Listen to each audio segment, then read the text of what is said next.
You are listening to a Pleasure podcast.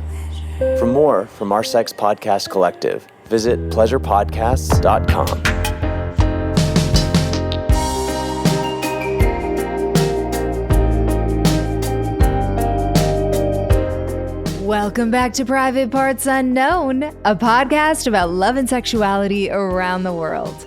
I'm Courtney Kocak, and today we've got the first official Quickie for you. Who doesn't like a Quickie, right? I love doing longer episodes. If you've been listening to the show, you know that. And to keep the metaphor going, I think of them as those marathon fuck sessions on a specific topic where, you need that deep dive. But sometimes all you need is a little snack to hit the spot. And I want to stay in touch with y'all more often. So I've decided I want to drop shorter episodes on the feed in between those long marathon fuck sessions. All that to say, our first Quickie guest is Allison Moon, and my prediction is that she can take us to O-Town in 20 minutes or less. Hi, my name is Allison Moon. I'm a sex educator and author of Girl Sex 101 and Getting It, a guide to hot, healthy hookups and shame-free sex. These days, Allison Moon is a popular sex educator. And most likely, people who knew her as a kid are not surprised. Well, I was always the sex kid, right? I was the kid that my friends came to with questions about sex. My father was a nurse, and so he taught my sister and I all the right words for things. And so I became this little oracle in my Catholic elementary school. And I liked that, so I just kept on doing it. Allison's early inclination toward being the sexpert eventually turned into her career. But first, she took a brief detour that still stays present in her work today. I started studying neuroscience as an undergraduate. I really wanted to become a brain researcher. And unfortunately, I let that go ultimately because of just the nature of the work. Vivisecting rats for the rest of my life wasn't in my career plans. Yeah. But at the same time, I still kept this appreciation for just the neurology of sexuality and our emotions tied to our bodies and all of just the complications therein. So for me, sexuality just continued to stick around as this topic I was interested in, both as the just purely like meat-based physicality of it, all the way up to these kind of exalted higher forms of sensuality and spirituality that can be tied into sex. So Allison literally wrote the book on sex between women. It's called Girl Sex 101. And if you're a queer gal or even just a curious gal, I recommend picking up a copy to get all the details and check out the awesome illustrations.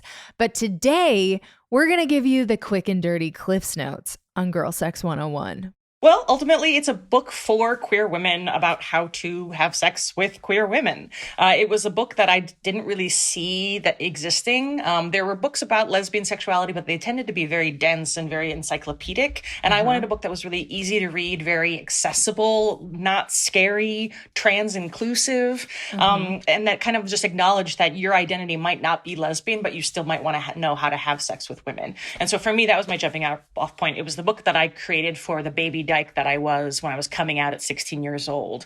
And so it's filled with a lot of information about technique, relationships, how to flirt, how to not be creepy, and also just like strap-ons, anal sex, all the nitty-gritty.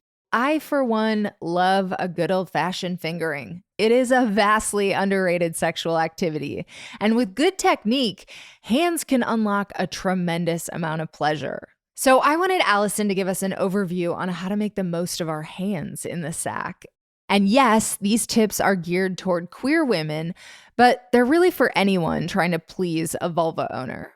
Well, I think ultimately it's acknowledging that hands are so incredibly malleable that ultimately a lot of us, regardless of who our sex partners are and what our orientation are, like hands are on the table for a while around sexuality as we're just getting to be sexual. But for a lot of heterosexual people, they kind of go away once PV comes on the scene. And that made me so sad when I realized that. Like, I like having sex with men too, and hands weren't always involved. But hands are so useful around sexuality. And so again, regardless of your orientation or what you're packing in your panties, hands are something you really want to focus your energy on because they can be girthy, they can be narrow, they can be soft, they can be strong, they can be scratchy, they can be velvety. Like, there's so many different things you can do with your hands. And so just acknowledging like the different sensations you can create, but also acknowledging that like pressure is really important in terms of sexuality, particularly for people with vulvas, because, I mean, it's true for people with vulvas or penises that like ultimately a lot of our erectile tissue responds well to pressure. And so when you touch a vulva, being very deliberate about your touch, that's why understanding anatomy is so important. So you know where you're touching and when and why to create certain sensations. Acknowledging that like maybe your partner's clitoris is very, very sensitive. So you don't touch the glands of their clitoris, you touch around their clitoris. Or even just using a flat palm that your partner can grind against is so useful and so sexy. And then also just thinking about like, I always say penetrate with permission. Check in before you put a finger inside somebody's body. That's just polite. I also think it helps like undo a lot of the damage that we've done in our society around like people with vaginas just feeling like we're just receptacles that people put stuff inside. So asking permission. But one of the big takeaways from this too is not just about, because it's polite, but it's also because it's a sensation thing. Some people really love mixing clitoral stimulation with penetration. Like if you slip a finger in at the right moment while you're eating them out, oh my God, rocket ship to the moon. Other people, it's like mixing peas and mashed potatoes. It's like, no, these are two different things. They shall not touch. And I think that's a really important thing to acknowledge, that like it's the reason why you ask for permission, because then you're listening to the partner and what they want, not just using autopilot to determine what you think that they want. So those are kind of some general tips around hand stuff, and we could talk all day about this. Yeah, I first reached out to you because I wanted you to give like a mini fisting tutorial, but like say you're new to fisting and it sounds kind of a lot. What would you tell people about how to get started and maybe some do's and don'ts? Sure. Yeah. So for me, fisting is really just advanced fingering, right?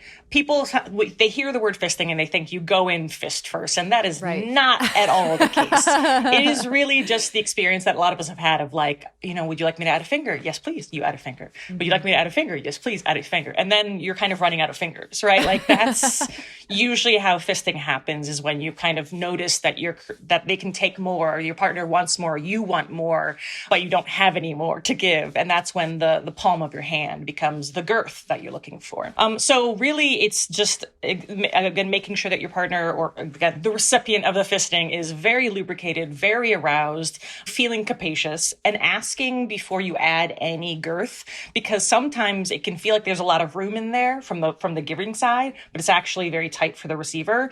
And sometimes it can feel the opposite. Sometimes you're like, oh my God, they can't possibly take any more. And they're like, nope, keep going. And you're like, oh crap, okay. So asking and really getting clarity, and then go super, super slow, especially if it's your first time. Be okay with not getting there all in the first time. It is often something people have to kind of practice, unless sometimes it happens spontaneously for people who've like given birth, right? Where they've already had the experience of a massive amount of girth moving through their vagina. But for a lot of us who haven't, it takes some time. And really just focusing on like narrowing your hand to the best of your ability, kind of making a little, what I call arrowhead of love, where you really like tuck your fingers as narrow as possible. And then just acknowledge that the first hardest part is always going to be that first part of your knuckles, right? Where your knuckles meet or the knuckles on your palm, because there's not a lot of flexibility there from most people. And so that's where you kind of have to like really go slow, check in, add lube, and work your way in slowly. I also recommend always using gloves for this kind of sex, because they hold lube better. So skin to skin is a lovely experience, and I totally, if you're at that place, it's great. But for the first couple times you do it, using latex or non-latex gloves, because they are shiny where they're lubricated, so you can see at a glance where there might be some friction points. And because they hold on to lube better, you don't have to constantly reapply. They just tend to kind of take a little bit of that extra friction away, which can really help smooth things. Oh, that's a good tip. It's like a condom kind of. Yeah, exactly. So yeah, that like wrong idea people have about the image of the fist is kind of where things can go wrong, right? Because you definitely don't want to go in with your, fingers splayed incorrectly. Yeah, and that's, I mean, and so the way that the word fisting comes around is because you do end up getting your fist inside, but for some people will stop kind of where you have the whole of your hand inside. But because the vagina is a cul-de-sac, right, there is a top to it. What naturally often happens once you have most of your hand in is that your hand will slip inside and your fingers will naturally curl over and you will have accidentally made a fist because of the size and the length of the vagina, not because you're going in fist first, but because in order to be kind of pulled in completely, that's the way that your hand will naturally shape itself.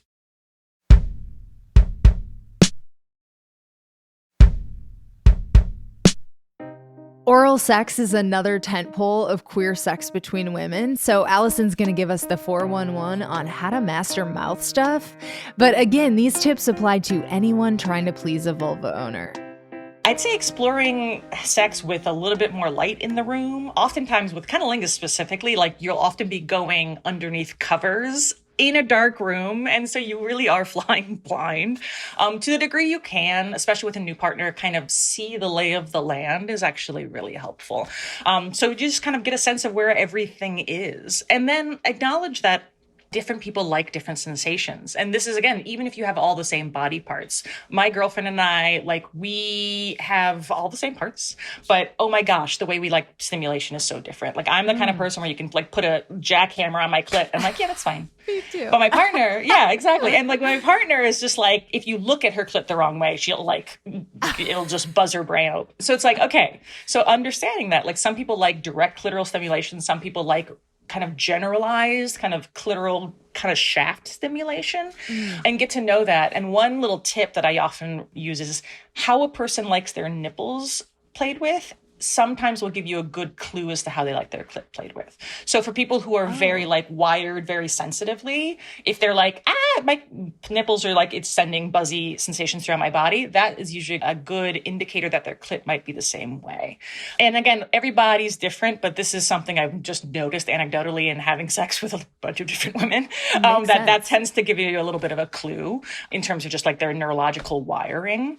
But again, I'd say focus on the vulva in general. Focus on all the external parts, the outer lips, the inner lips, the shaft of the clit, the opening to the vagina, and really give that whole area a lot of love when you're exploring cunnilingus. Don't just go straight for the clit right away, because even if that person likes direct clitoral stimulation, that can sometimes just be too much too soon. Mm-hmm. You really want the whole vulva to get aroused and wake up and really feel good and yummy. And then you can start exploring, as you get closer to the clit, how their body responds. It's hard. Again, as a person who performs cunnilingus, I acknowledge it can be a very difficult but very rewarding thing to do.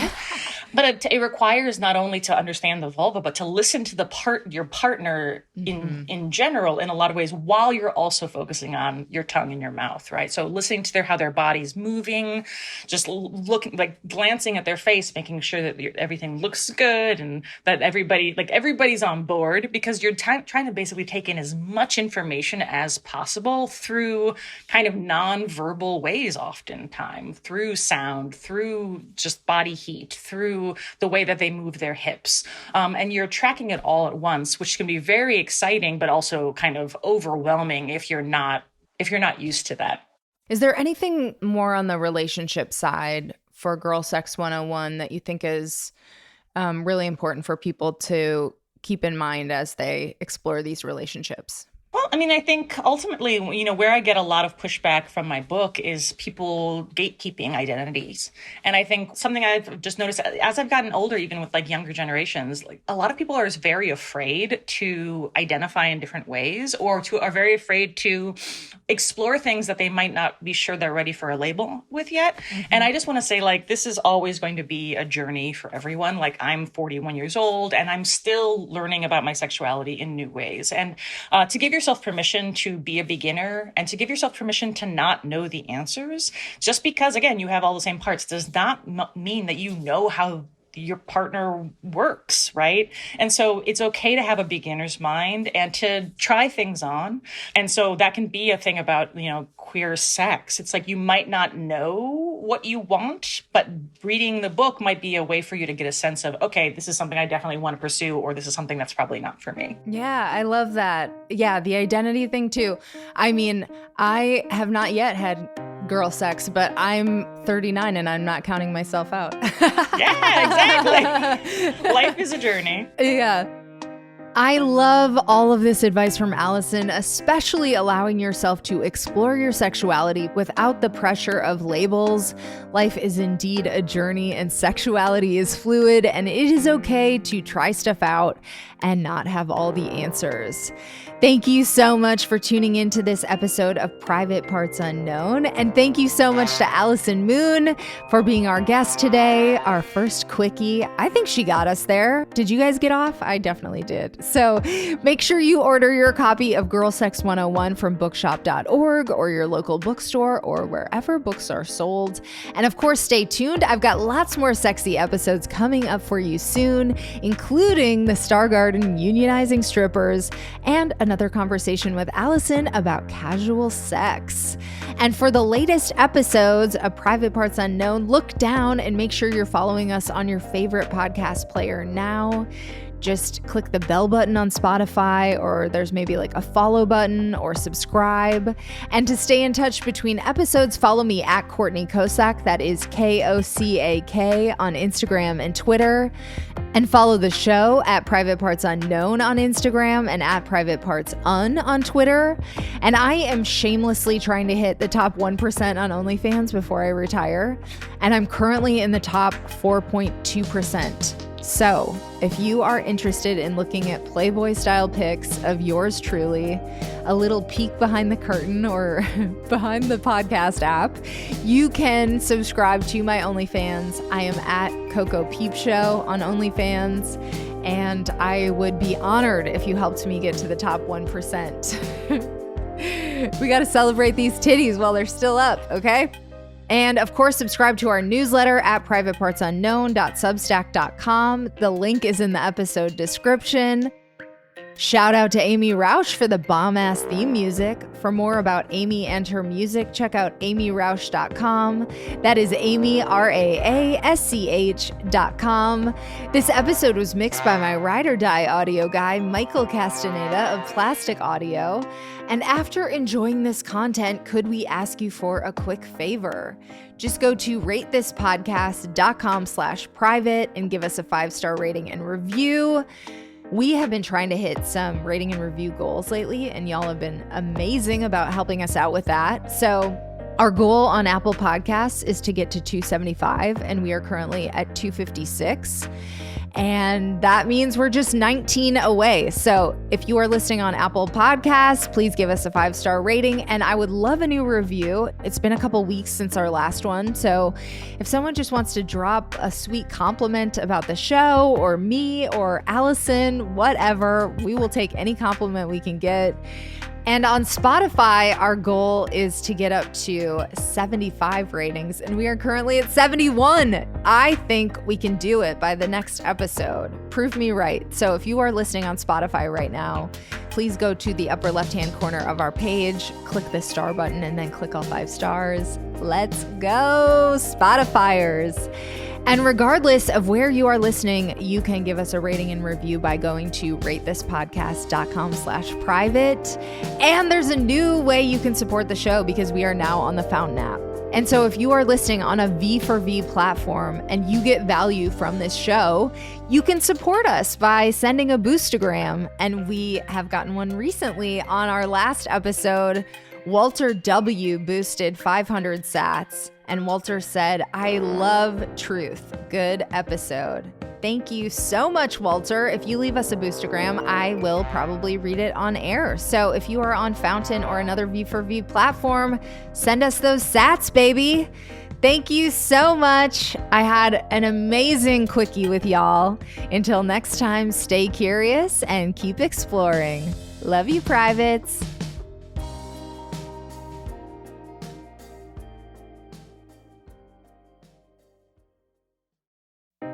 Hey, privates! Are you horny for some more content? Well, I want to turn you on to another awesome podcast from the Pleasure Podcast Network.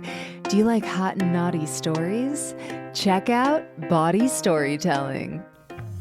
Do you wish you had a cadre of fun, outrageous friends who'd share their true stories of sex, kink, or gender with you? Well, I have hundreds, nay, thousands of them, and I invite you to join us every week on the Body Storytelling Podcast for a different story told by the person who had the adventure. I'm sexual folklorist Dixie Delator, and the award-winning Body Storytelling Podcast features stories told live on stage in front of hundreds of people. Think Savage Love meets The Moth, meets Mortified, and these stories are explicit. You name it, Body's got it. Stories from fetishists, polyamorous, swingers, kinksters, stories from queer, trans, bi, pan, the monogamish, and the open-minded. Body stories may be X-rated, but each tale has a gooey center, with heart and real meaning. Body Storytelling is proud to be part of the Pleasure Podcast Network, bringing sex-positive education and storytelling to your ears. I'm Dixie Delator, and I hope you'll join me as I bring you a new uncensored story every week on the Body Storytelling Podcast.